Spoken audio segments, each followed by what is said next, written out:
All right, so we are back from break. And we have again with us Dr. Robert Gaines and Dr. Dana Rickman from the Georgia Partnership I always get this wrong. Georgia Partnership for Excellence in Education. You think I know that now. It's a mouthful, Ricardo. I didn't want to say that, but you guys man. really did lay it on with that title, but it's cool. It's cool. All right, so I kind of had one question when we were looking at issue number 3, because my question in my head is, I know that a lot of these schools receive money from the COVID relief bill thing. I think it has some money in there for like wraparound service and things of that magnitude. So I know they use that money to kind of fill the gap. So I guess my question is, what is that going to look like when that money is dried up? Like, are they going to go back to what it was/wasn't, or did they kind of adjust? And just an opinion from you guys. That's the $50 million question, right? And that ties into issue 5 too, where we talk about funding, is that there is a significant amount of money going into the local school systems right now from the federal CARES Act, ESSER funds, COVID relief dollars, whatever you want to call them. But it is term limited. And so for most of it has to be spent within at this point, about the next 3 years. And so we look at this in issue 5 as well. The partnership's doing a separate study that we're calling the CARES Impact Study to really figure out what they're spending their money on. And so to begin with, the first part, what they're spending it on right now, during this first year, is exactly what you said, Ricardo, is that they're filling gaps, right? Because it's more expensive to run school now with all the additional measures and remediation and all of these things. And then they have just come out of all of these austerity cuts from the state. And so a lot of the money is just really going to what we call a continuity of services, like just keeping things running. But then they are also doing sort of summer programs and, some improved facility stuff for health and maintenance. But the real question is, what can they do with the money in this relatively short amount of time in sort of education policy space that could lead to long-term change in innovation? And then how would we sustain it? Right? Like, how would we keep that going after the 4 years is over? So if you invest in a great new curriculum or a professional development program or mental health services, how are districts thinking about long-term sustainability and really adjusting their own strategic planning to what we would hope is, doing school differently? Like, that's sort of the goal of all of this money right now. And since we don't have accountability right now, they can innovate. They can, do all the things they've been wanting to do but have been scared to do. And so now the real question and what we're sort of trying to drive home to state and local leaders is, where's the support to districts to decide what to do?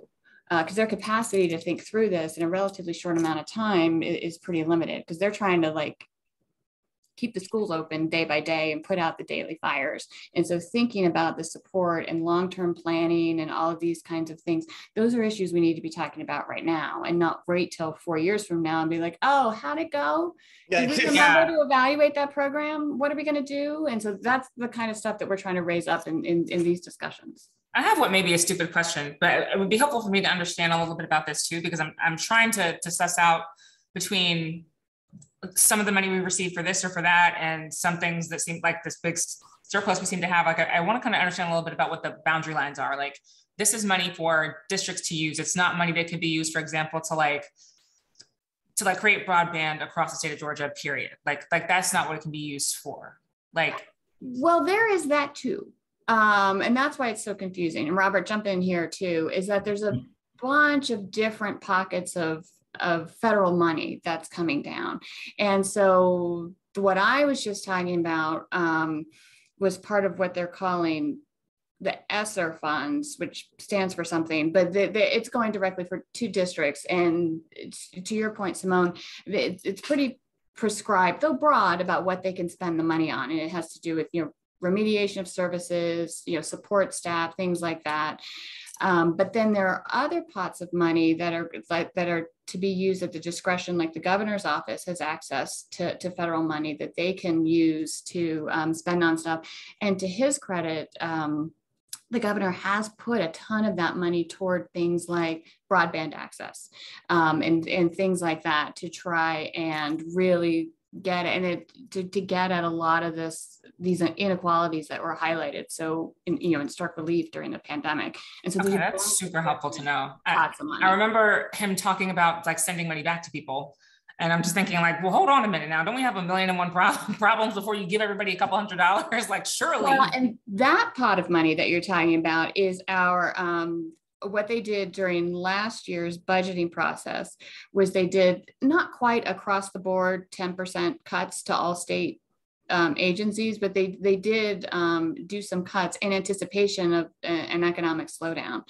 And then what happened is that economic slowdown did not materialize the way that they thought. And so the state revenues are much higher than they thought they were going to be. And so the state actually has a surplus coming out of this year. And so that's where that refund money that you're talking about is coming from. And again, I'll give shout outs to the governor and his budget plan moving forward.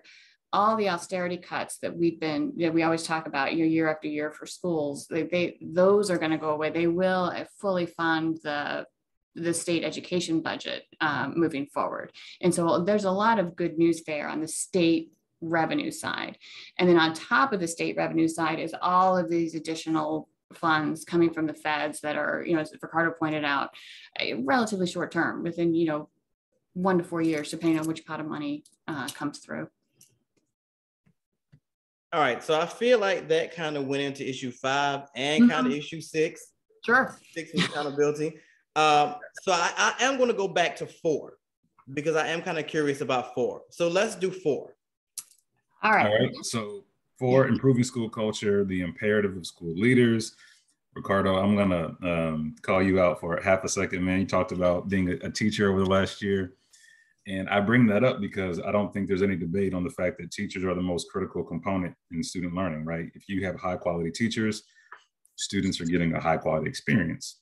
However, one of the more overlooked aspects of what makes a school run well is your principal, right? And so principals create the climate and the culture where teachers are going to thrive or they're not. So this is really about elevating the role of the principal and pointing out the fact that after a teacher, a principal is one of the most important, if not the second most important player in the school. So what we were looking at in terms of the issue is how can leaders hone their skills as cultivators of positive school climates and culture to encourage the school and community stakeholders to participate in making the school culture more vibrant. So that means bringing in students, that means bringing in teachers, that means bringing in the faculty, staff, but even the people outside of the school building who are invested in what's happening. So the parents, even people whose children may not be in the school, but who care about what's happening in the school, leveraging their opinions, their input to ensure that what's happening in the school is the best possible outcome. Dan, did you want to jump in? I was just going to ask Ricardo, because he mentioned, he's substituting and going to different schools.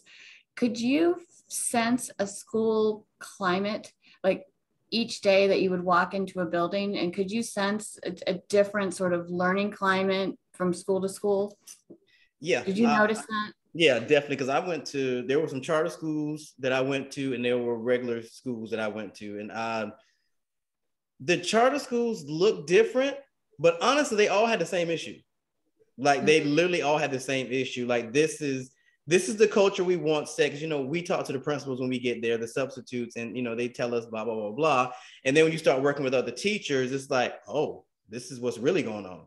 Oh, okay. So yeah, there's what's been supposed to be executed versus what is actually being executed. And it really all boils down to the teachers. Like the teachers, their work days look different. Like when I'm at certain schools, my work day was 7 to 2.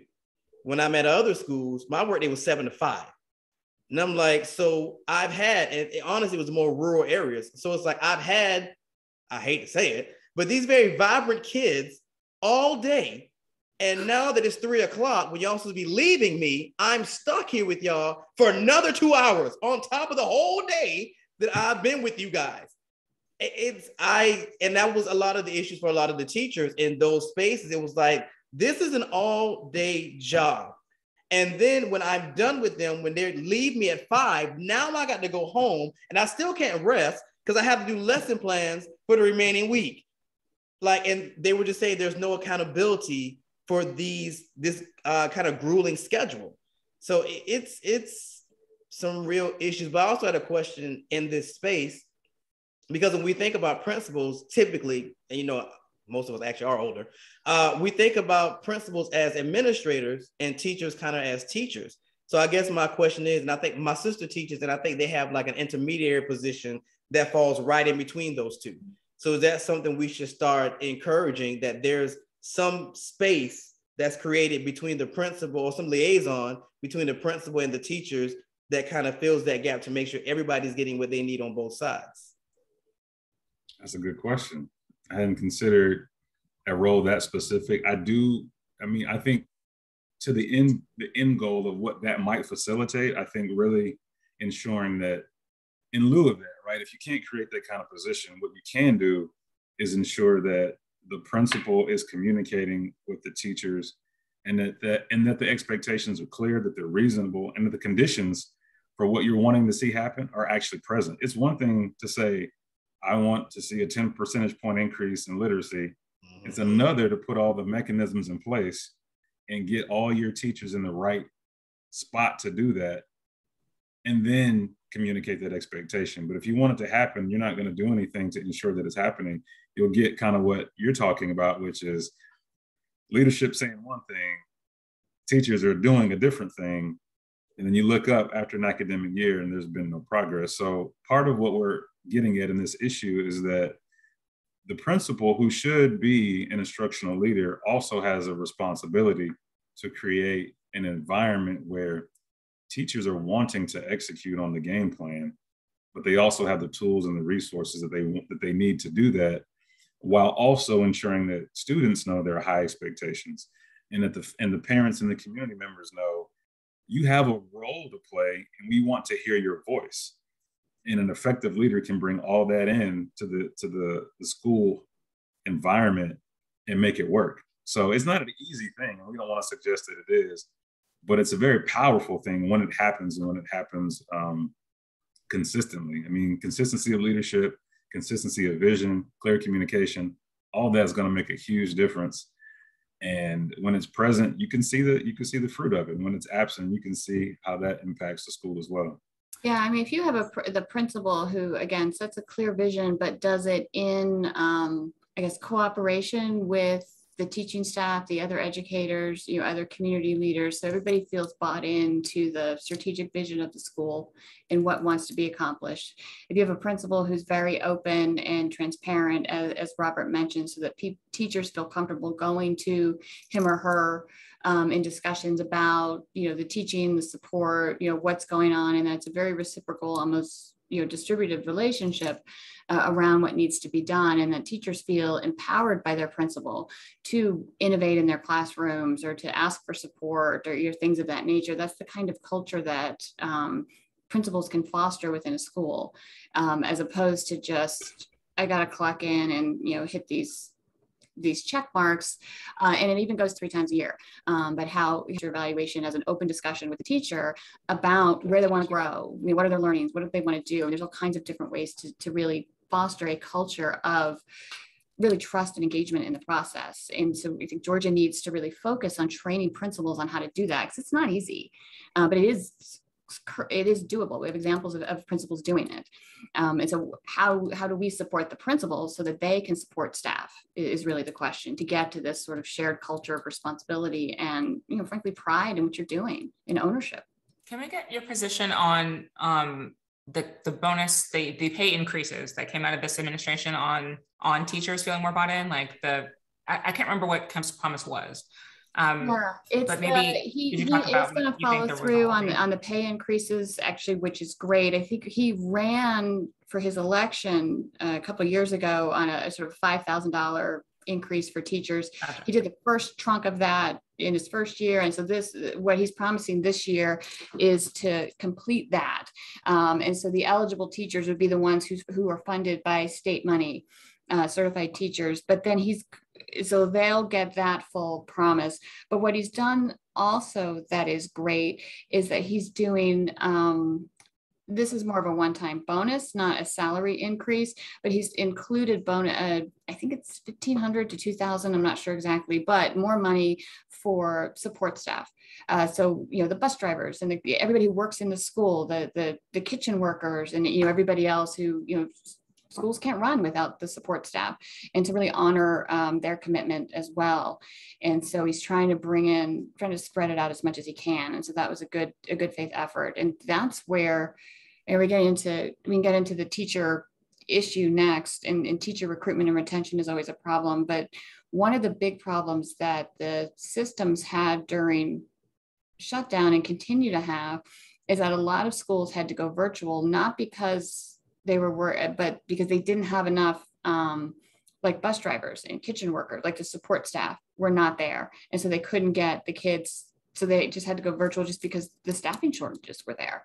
And so how do we attract more people into those support functions is also a critical issue. So giving them at least a bonus this year is a way to acknowledge that. And a lot of districts are using this CARES money that we just talked about to support locally the support staff. All right, so issue number 8, I'm not going to go to right now because that should be like, that's a whole conversation because I'm very curious on that one. So let's look at we kind of talked about number 9 vaguely when you were talking about the CT. So that should take a lot. So let's go ahead and get to number 9. Number 9, we're looking at the sort of post-secondary side of education and the number of folks in Georgia that have some sort of post-secondary credential. And at the partnership, whenever we talk about post-secondary credential, we don't just mean the 4-year college degree, but the 2-year, the associate's, the certificate, and really looking at how Georgia can better align the credentials that people are getting to the jobs that are available in Georgia. Because we've all heard about there's a ton of jobs and there's not enough people to fill them. We don't have enough people in Georgia with the right credentials. And so we got to import folks from out of state. And y'all have tried driving around Atlanta. We can't import anybody else. Our roads are full. Like we need jobs for the people that are here. And so thinking about how do we really align the credentials and the degrees that people are getting with the lucrative jobs that are available. And you're thinking about career pathways and things like that. So that's what that issue gets into. So are we back to, because I know that this started before COVID, are we back to having real conversations about vocational schools and things of that magnitude? Tech schools. Yes. Are we back to that a real conversation about this? Yes. And I think that for my own kids who are very little right now, but I would not blink twice if they wanted to go to a technical college to get a degree in a high demand field, because they will probably end up making more money than I do now. And I have many degrees. Like that's where the economy is growing, like these highly skilled, these trade fields, that it's where it's growing. It's where the money is. It can be very engaging for students because it's relevant to what they want to know and learn about. And so it's just a win-win all the way around. And so I think more focus on these highly skilled jobs. And also these are easily transferable jobs as industries turn over really quickly. The economy is changing. So for example, up in North Georgia, where we used to have all those carpet factories, now a lot of them have been converted into solar panel production plants. Because that's where the economy is going, solar, right? And things like that. And so the skills that you would need are pretty transferable between the two, and that kind of thing. Whereas if you have a degree in French, when that one French wow, Dana, wow, that's the one you pulled. Wow, I appreciate you using that example and not political science, because I'm still comfortable with my decision. And I think that French is much better example. Science too. I am too, but I'm not. I regret it. So I'm English, so we all have degrees that someone would say are useless. So that's this much above art history, I think. Yeah. Oh, wow. And so just thinking about it, especially since so many Georgians are low income, a high percentage are low income, and you know, high percentage of our college, our K-12 system are going to be first generation college students. Like, we need to think about getting them into post-secondary that is going to lead to a lucrative career, because we're really talking about lifting people and families, sometimes multiple generations out of poverty here. And so thinking about where are the lucrative careers, and really aligning up those tracks for them. With less overhead. Opportunities for them. With less overhead. Yeah, Ricardo, there's an example of a construction initiative somewhere, I think in Norcross or Duluth.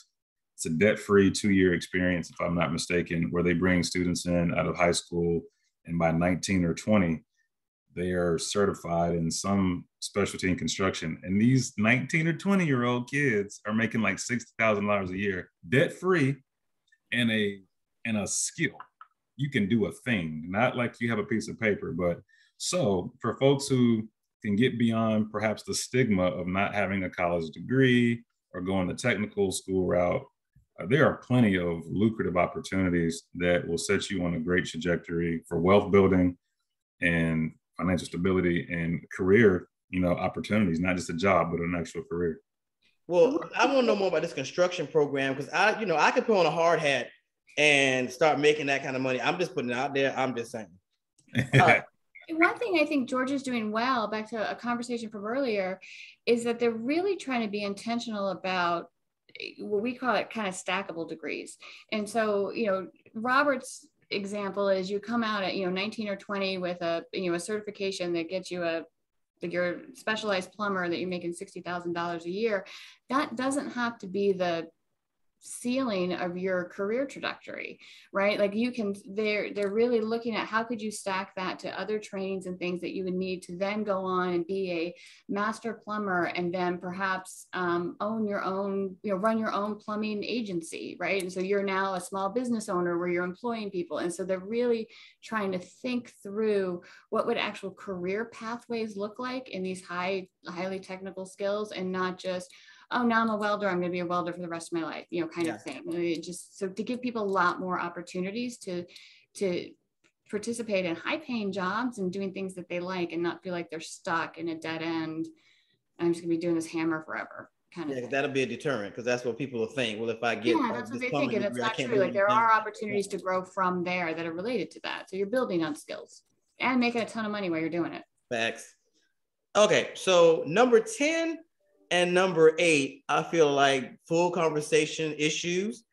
So I'm going to start with 8. We'll say 10 will actually be last. Let's do 8, because I'm very curious to see how they plan on doing this, because it's a hot mess right now. Like, it's a hot mess. So take it away, people. All right. So revamping the teaching profession, a new moonshot. So, we went with this title because if you all remember, when President Kennedy said we're going to the moon, that was a pretty ambitious notion. But what made it work was that he put the resources behind it. And so it's analogous to changing the teaching profession, because this is like trying to redirect the Titanic. It's a big thing, and it's going to take a lot of work and a lot of time and a lot of resources and a lot of political will. But the truth of the matter is, like we noted earlier, teachers are critical to what we're trying to do with education and workforce. And we're struggling not only recruit teachers on the front end, but to retain teachers. And what are we going to do about that? So we boiled the issue down really to recruitment and hiring. So getting folks in the door, people who are well-trained, who want to be teachers, teacher leadership programs, developing the people you do have, and then expanding professional opportunities to ensure that someone who wants to stay in the classroom, but who may want to make more money than the classroom will allow, has some kind of in-between opportunity or some type of chance to stay in the classroom while providing more for their family, and helping other teachers to grow and to develop. So that's kind of the thrust of that argument, or that issue. And what we want to emphasize is that we have to reframe the value proposition for teaching. Like Ricardo, like you said earlier, walking into a classroom or diversity classrooms, you're seeing common issues, and teachers are quitting in droves. They're burned out. They're feeling unappreciated. And the more teachers you talk to, the more you'll hear say, yeah, I'd like to get paid more, but what I really appreciate is improved working conditions or respect or more opportunities to develop my skill set without feeling like I have to go to the district office to do that, or to make more money, I should say. So we believe focusing on teacher diversity will help. Bringing in folks from underserved and underrepresented groups will make a big difference. Really emphasizing high quality teaching. So one of the things we've noted in previous top 10 reports is that if you go to a school where there are low income students, oftentimes which are minority students as well, they have the least qualified and least experienced teachers. How do we ensure that students from the southern part to the northern part of any district, or east to west, whatever the scenario is, that all students have access to high quality teaching? Well, that takes investing in teacher leadership programs that feed into a lot of the schools that are struggling with this issue. And then really saying to the teachers who are in the classroom, who you know are committed, we're going to put the time and the energy into being sure that you're better at what you do, and giving you the opportunity to think and collaborate and to be innovative and to try new things, and not simply be in a compliance mindset where somebody says you got to do A, so you just do A, knowing that you have the expertise to maybe try option B and option C because you're a professional and you should be treated accordingly, right? So that's kind of what we're wrestling with. And we talk about it every year because we're seeing the challenges just morph every single year. But at the core, we're just dealing with the same problem, which is we got people leaving and we don't have people coming in. That's just a math issue, right? At some point, you're not going to have enough people. And I think we're pretty much there, and we're trying to figure out how to fix it. Well, I think that's my concern. Like, there were certain schools that I went to that had pulled teachers out of retirement, and they were just like, yeah, this is a whole different environment than it was when I left. And they're also limited, because I know one of the classes that I had, one of the older teachers came in for about an hour to work with some of the less fast kids. But she was like, she could only work a certain number of hours a week. She was actually willing to do more, but she was like, she was restricted to a couple of hours a week. And it made a world of difference because, and especially this last class I was in, their levels were so different. And I was with them for 4 days. And by day 3, I could tell the difference. Like, there were a couple of kids that were really high. And once I passed out work, they were passing it back to me in 2 minutes. And then there was the middle group that was kind of tortoise-ish, but not like that bad. And then there's just the low-level group who it's not going to finish. I got to stay on. There was about 5 of them. I had to stay on them. I had to keep them focused. And I was like, having 2 other people come in for math and reading helped, but it's like throughout the rest of the day, that's what I'm dealing with. It's like there are 3 different speeds in this class, and there's 21 kids, and trying to make sure that each speed finishes their work, which I don't have time to check.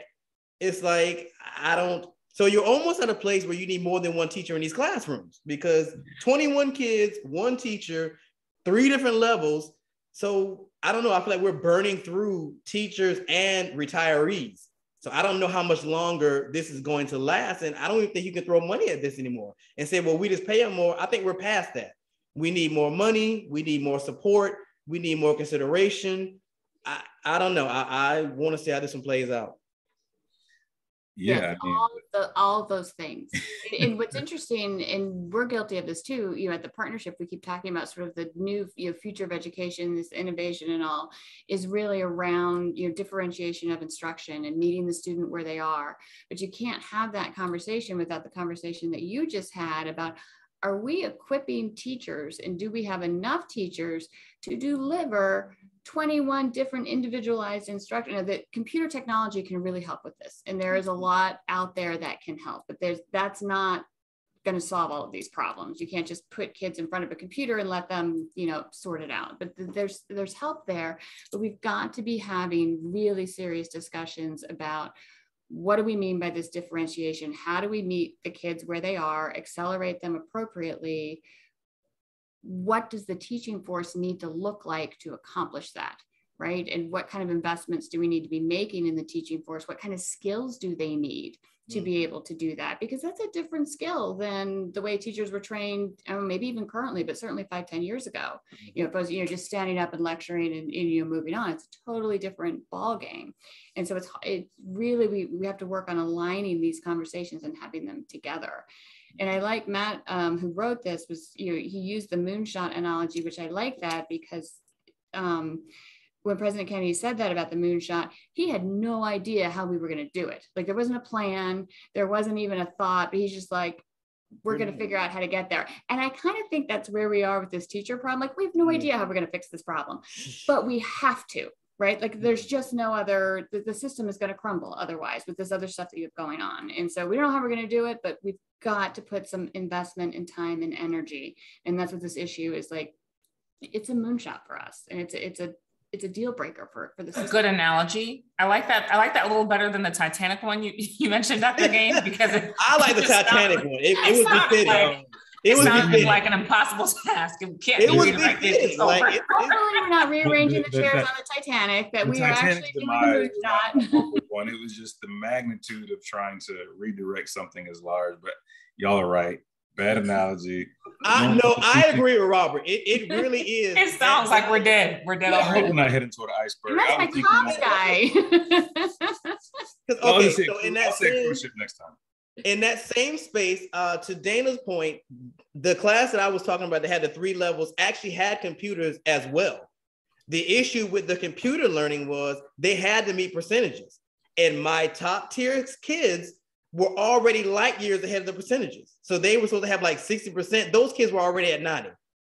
And that's in class. That's not even considering when they go home, which I think the going home makes a difference, because if you're going home to a different home life where that's fostered, you're going to excel at the computer stuff as well. So that even created another issue, because then I found myself fussing and like, okay, if you haven't gotten to 40%, this is all you need to be working on right now. But now I got to entertain the other fast ones who are at 100%. You need more manpower. And I think ultimately you're going to have to get creative with creating positions. And I don't know what these positions are going to be named or titled, but I think you're ultimately going to have to become creative with the positions you create that are not necessarily teachers and not necessarily administrators, but a hybrid of the two that can actually help out in the classroom and still be able to assist principals. Sound like a dissertation topic, Ricardo. I'm going to pass. I'm going to pass. And then we'll interview you and write about you in our top 10. Yeah, no, you're not setting me up. I already been set up enough in the substitution ring. I'm discovering how much of a unicorn I am. A Black male who is in education. I didn't realize it was that rare. It's that rare. But and that's actually a significant problem with our teaching force. Yeah, I learned that. Kids tend to interact differently because honestly, in a lot of the schools, they're all women. And when I get these classes, like the last class I'm still talking about, they were like, how did you get them to behave? What do you mean? What do they normally do?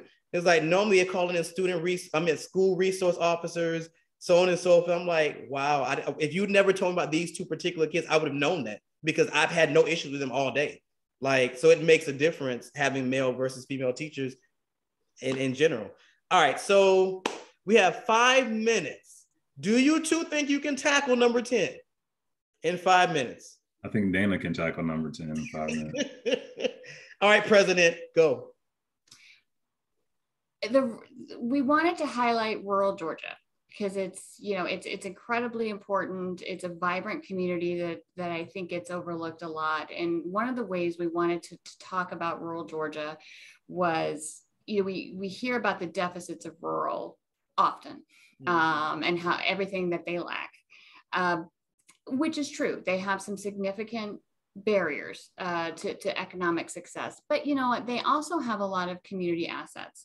And I think there's an opportunity in rural Georgia right now to really kind of demonstrate how to create resilient communities.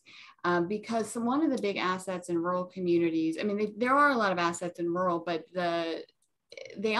it's a sparse a sparser population than like, urban or suburban. So everybody kind of knows each other already, right? Everybody's up in everybody's business.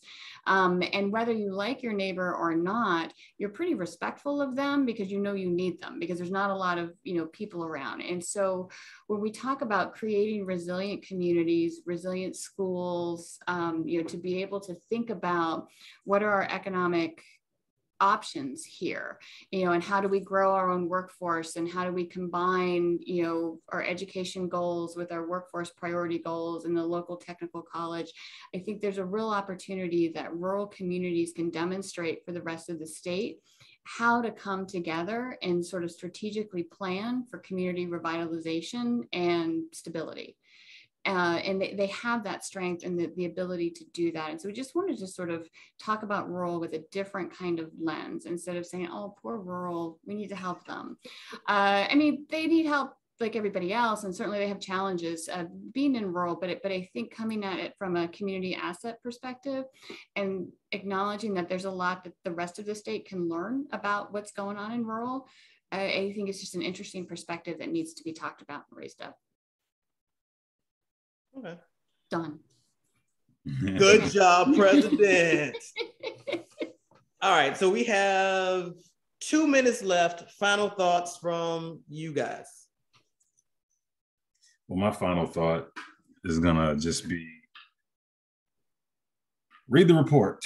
First of all, that's my job to promote everything that we do. But in all seriousness, we've got one-pagers for those who are not gonna read a 68-page report. We sincerely believe in, and yeah, I get it. We sincerely believe in the work we do. We wouldn't do it otherwise. So I encourage anyone watching, listening, to reach out to us for a hard copy or go to our website, gpee.org, and download a digital copy, flip through it. Even if you don't feel like you have a role to play, I think you will be served well to just know what's happening around you, what the people who you have elected to office are thinking about and doing under the Gold Dome during the session every year, and how your choices around being engaged or not really do impact your community. So those are my final thoughts, not as directly related to what we've been talking about, but more high level. Stay engaged, read our resources, and reach out if you have any questions. Dr. Rickman?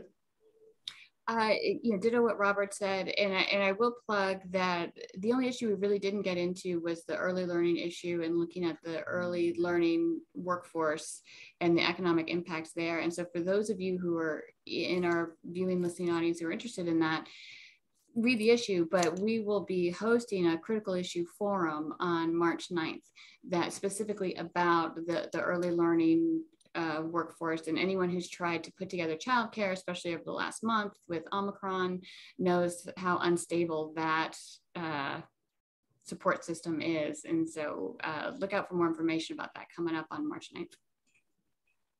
Simone. I'll do a kind of non-traditional plug. I had a really good experience getting prepared for this conversation, listening to field notes, and I thought maybe you could just plug that at the very end.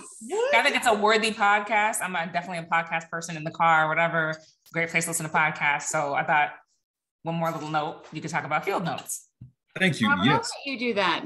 Field Notes is our podcast. It features really good work happening in rural Georgia that sometimes does not get discussed in the metro area, but we want to elevate the folks who are really invested in their rural communities and making positive things happen. So that's what Field Notes is about.